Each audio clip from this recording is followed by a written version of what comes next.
What is going on, fellow alchemists? Welcome to Astrology. Today we are doing Mars in the 7th house. But before that, I just want to thank all my new subscribers. Thank you for joining. I really am really grateful for it. Except for the South Africans. South Africans, like seriously, what do you think I'm doing? I'm trying to introduce astrology in a compact form into the South African landscape. There's no support.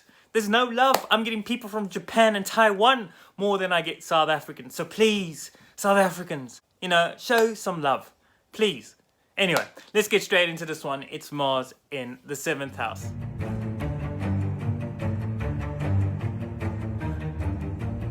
So, Mars in the 7th house. Mars in the house of Libra, ruled over by Libra, which is traditionally ruled over by Venus.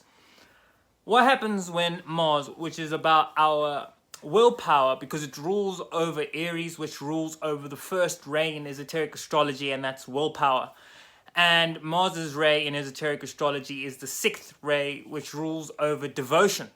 What happens when our willpower, our devotion, our ability to strive forward, to break the mold and break through barriers, comes into the house that is all about our relationships, our ability to diplomatically step over the shattered glass, if there is shattered glass in arguments, and to reach a consensus where we're able to agree on things.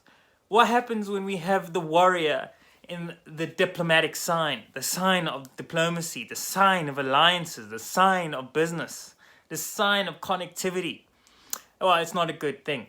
Because it can be, Mars is actually in its detriment here, because that martial energy stops you from being able to see what you're supposed to see. The ability to find the opportunities in the social mold and dialogue between one person and another. So conflict can easily brew from this, because you're kind of blinded to that ability. You're kind of blinded to the doorways that present themselves. You're not able to see the opportunities where you could move in and make a tactical approach and find a like-minded individual, or perhaps if there is differences, find a place where you agree and you can actually go on from there. So in Vedic astrology, even though this is the coverage of tropical astrology, we call this Mangalak. Mangala is the name for Mars in Vedic astrology, and when you're Mangalak, you could be you have this very influential Martian energy coming through into your social environment. So you could struggle with relationships. Your other half, your better half, could really feel like you always try to dominate the relationship. You could struggle with marriage. In particular, this is not a good placement for marriage at all. Because you could find yourself in conflict, and you could find yourself truly engaging into the situation more than you should when it's very light topics and topics that could be agreed upon, and a common place could be reached if you're just able to look past that. But because Mars wants to come on top, Mars wants to strive to be the best, to assure that it's the best, that energy in that part of the chart where it's all about trying to be as dynamic as possible, despite the fact that it is a cardinal angular house. Cardinal angular being the descendant, that Martian energy is still there, that martial energy is still there. And it could really provide a kind of obstacle, a big obstacle in your ability to relate to other people around you. So that being said, because it's in the 7th house, which is the angular house, and it's pulling from the polarity of the 1st house, this can also be seen in a way as Mars sitting in your 1st house. The effects are the same if you're able to realize that what the 7th house is it's a reflection of yourself. So the 1st house is your appearance, it's your initial influence, it's how you operate, it's your user interface. Without the 1st house, nothing can function. But the 7th house is a kind of reflection. You're trying to look for the energies in your 7th house in other people. You try to project those energies in your 7th house onto other people.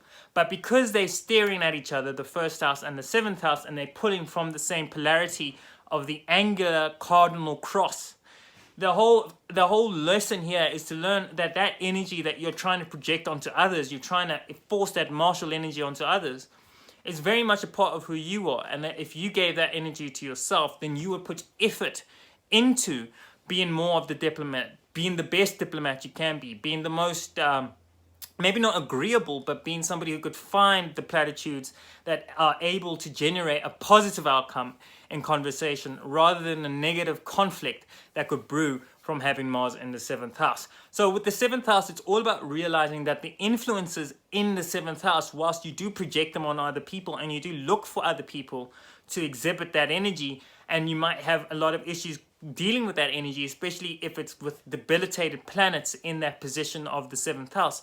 The whole point is to step beyond that and realize that that's very much a part of who you are, and that you can contain that and you can work beneficially with that energy. And learn that sometimes, even in an argument, even when there's a potential for an argument to begin, the best thing is not to hit the ball back into the other court. Just let it flow right back to you if they hit it back. So Mars is trying to teach you, don't engage into conflict. Learn to better and empower yourself through this placement. Through my sitting in the 7th house, through me sitting in the 7th house, Mars says, just go with it and learn to be more dynamic, learn to be more of a diplomat, learn to finally settle down on all the conflicts that otherwise spur up from having this placement. So fellow alchemists, I hope you really enjoyed that. That was Mars in the 7th house. Please don't forget to subscribe if you haven't already. Drop a like down below if you enjoyed this video. Go down into the comment section, comment about what it's like having this position in your chart yourself, the kind of things you deal with, the obstacles you come into contact with. And above all, the most paramount thing is take good care of yourself, and I'll see you in the next one where I do Mars in the 8th house. And am I waiting for that one? So until then, goodbye.